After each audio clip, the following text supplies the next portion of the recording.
Anak-anakku yang terkasih, selamat berjumpa kembali. Pokok bahasan yang hendak kita bicarakan pada kesempatan ini ialah hak asasi manusia. Pokok bahasan ini memiliki cakupan yang begitu luas karena akan terkait dengan banyak hal, misalnya hak asasi manusia dalam terang kitab suci dan ajaran gereja.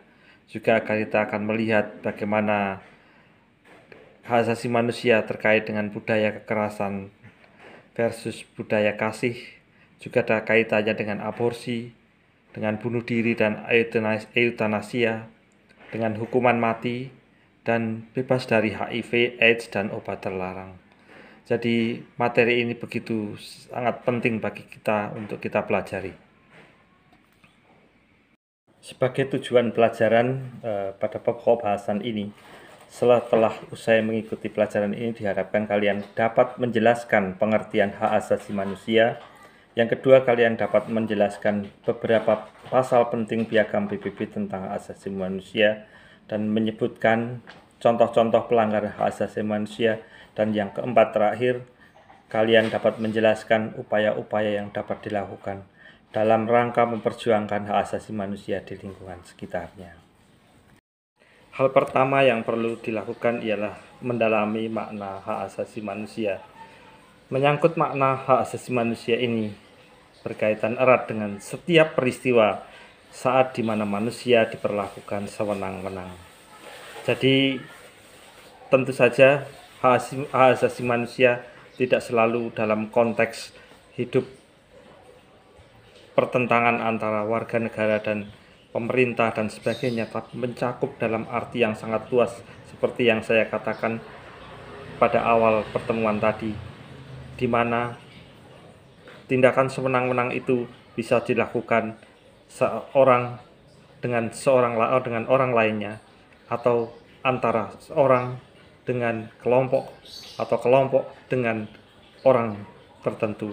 Nah, perlakuan sewenang-wenang inilah yang dimaksudkan dengan tindakan melawan hak asasi manusia.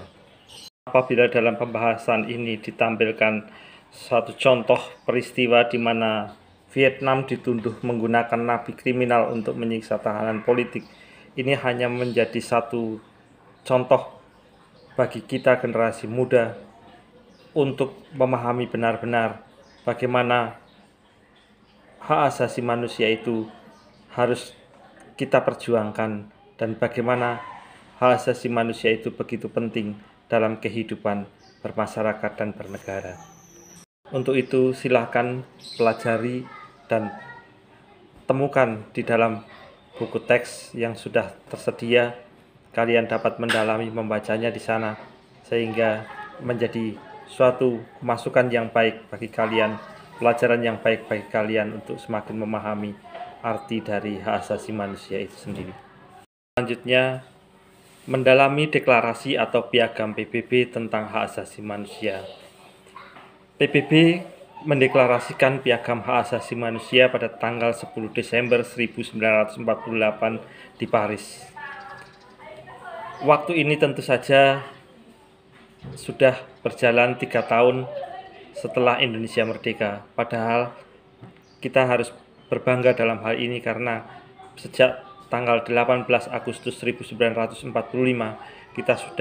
negara kita sudah didasarkan pada Pancasila, di mana nilai-nilai dasarnya juga merupakan kandungan dari nilai-nilai dasar hak asasi manusia itu sendiri, seperti ketuhanan, keadilan, dan kemanusiaan itu ada di sana, sehingga benar-benar bagi kita bangsa Indonesia, Pancasila menjadi suatu hal yang sangat penting dalam kehidupan bermasyarakat dan bernegara.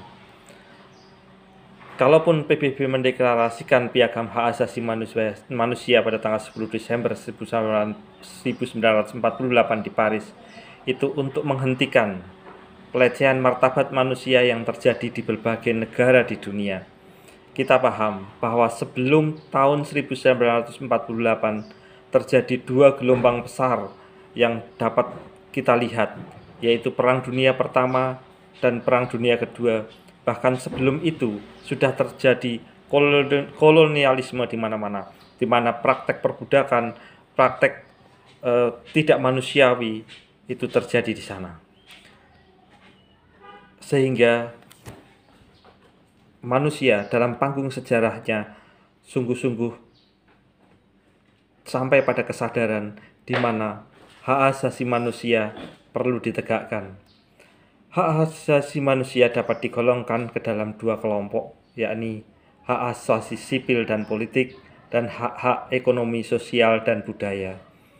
Hak-hak sipil dan politik mencakup hak atas hidup, hak kebebasan berpikir, hak kebebasan menyatakan pendapat, hak kebebasan hati nurani dan agama, hak kebebasan berkumpul dan berserikat, hak atas kebebasan dan kemampuan dirinya, hak atas kesamaan di depan hukum, hak atas perlindungan hukum di hadapan pengadilan dalam hal penangkapan, penggeledahan, penahanan, penganiayaan, dan sebagainya, dan hak atas partisipasi dalam pemerintahan atau dalam berpolitik. Yang kedua, hak asasi ekonomi, sosial, dan budaya mencakup hak untuk mendirikan keluarga, hak atas kerja, hak atas pendidikan, hak atas tingkat kehidupan yang layak bagi diri sendiri dan keluarga, hak atas jaminan waktu sakit dan hari tua, hak atas lingkungan hidup yang sehat, hak para bangsa atas perdamaian dan perkembangan. Nah, anak-anakku yang terkasih, namun kita juga harus berpikir secara seimbang. Kalau kita berbicara tentang hak, maka kita juga berbicara tentang kewajiban. Kita tidak bisa hanya menuntut hak saja dengan mengabaikan kewajiban saja. Nah, demikianlah sehingga pelajaran tentang hak asasi manusia ini seharusnya benar-benar dicerna dengan bijaksana, memperhatikan keseimbangan keduanya sehingga benar-benar menjadi dasar bagi kehidupan berbangsa dan bernegara itu sendiri. Hal terakhir yang perlu kita pelajari ialah menghayati hak asasi manusia. Persoalannya terletak di dalam bagaimana mengamalkan nilai-nilai hak asasi manusia dalam kehidupan sehari-hari. Untuk itu, silahkan kalian mempelajari, mendalami materi ini dengan sungguh-sungguh dan merenungkannya supaya kalian dapat menghayati dalam kehidupan sehari-hari dengan sebaik-baiknya. Sekian pelajaran hari ini dan sampai berjumpa kembali pada pertemuan yang akan datang.